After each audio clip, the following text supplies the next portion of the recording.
রাস্তায় traffic police না থাকায় রাজধানীতে যান চলাচল শৃঙ্খলা আনার দায়িত্ব পালন করেছে সাধারণ শিক্ষার্থীরা। শহরের গুরুত্বপূর্ণ মোড়ে দলগতভাবে দিনভর এই কাজ করেছে তারা। বিভিন্ন সড়ক পরিষ্কারের কাজও করে শিক্ষার্থীরা।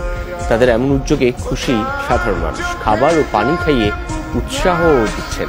তবে দ্রুত ট্রাফিক ব্যবস্থা ফিরে আনার দাবি শিক্ষার্থী সহ সকলের। এ যেন নতুন এক বাংলাদেশ। নেই ট্রাফিক পুলিশ, তবু সড়কে নেই কোনো বিশৃঙ্খলা। সড়কে শৃঙ্খলা এনে যান চলাচল স্বাভাবিক রাখতে নেমে পড়েছে শিক্ষার্থীরাই। কোনো প্রকার পূর্ব অভিজ্ঞতা ছাড়াই দায়িত্ব নিয়ে নেয়ার বয়সটাই যে এখন। যেখানে প্রয়োজন সেখানেই নিজেকে উৎসর্গ করার মানসিকতাটাই এই প্রজন্মের শক্তি।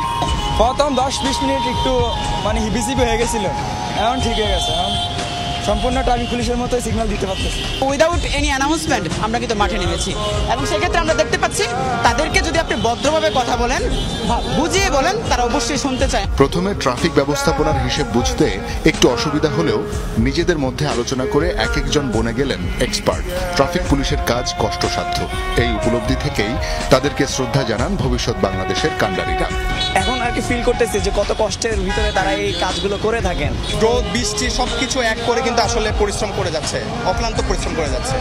আমরা আজকে তাদের দায়িত্বটা পালন করতে এসে আজকে অনুভব করছি আসলে তারা কতটা কষ্ট করছে। একজন এক পাশে থাকবে, আরেকজন আরেক পাশে থাকবে, চারজন চারদিকে থাকলে তাহলে 8টা রোডই কন্ট্রোল হবে। জনগণের সাহায্য করতেছি যে রোডে কোনো দুর্ঘটনা না হয়, অ্যাক্সিডেন্ট না হয়, বাংলাদেশের জনগণ আপনার ভালো থাকুক, সুস্থ থাকুক, ঠিক আছে, এটাই আমাদের কামনা। শহরের বিভিন্ন সড়কে পড়ে থাকা ইট, লাঠিসোঁটা কিংবা পুড়ে যাওয়া বিভিন্ন গাড়ির ধ্বংসাবশেষ অপসারণ ও পরিষ্কার করে বিভিন্ন বিশ্ববিদ্যালয়ের শিক্ষার্থীরা। এখন এই দেশ গড়ার দায়িত্ব আমাদের। এর জন্য প্রথম কাজ আমরা হিসাবে ধরেছি যে রাস্তাঘাট পরিষ্কার করা। এটা আমাদের দায়িত্বের ভিতরে পড়ে যে আমরা আমাদের দেশটাকে আরো সুন্দর করি। ছাত্রদের এমন উদ্যোগে খুশি সড়কে চলাচলকারীরা। মেনে চলছেন শিক্ষার্থীদের সংকেত। খাবার ও পানি দিয়ে ভালোবাসাও জানাচ্ছেন অনেকেই। জিজ্ঞেস করছে আপনারা লাঞ্চ করছেন কিনা, আমরা বলছি হ্যাঁ করছি, তারপরে তারা দিয়ে যাচ্ছে।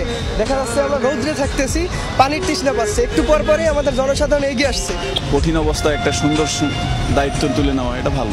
ওনারা যথেষ্ট ভালোই কাজ করতেছে, কিন্তু ট্রাফিকের কাজ ট্রাফিকই করতে হবে।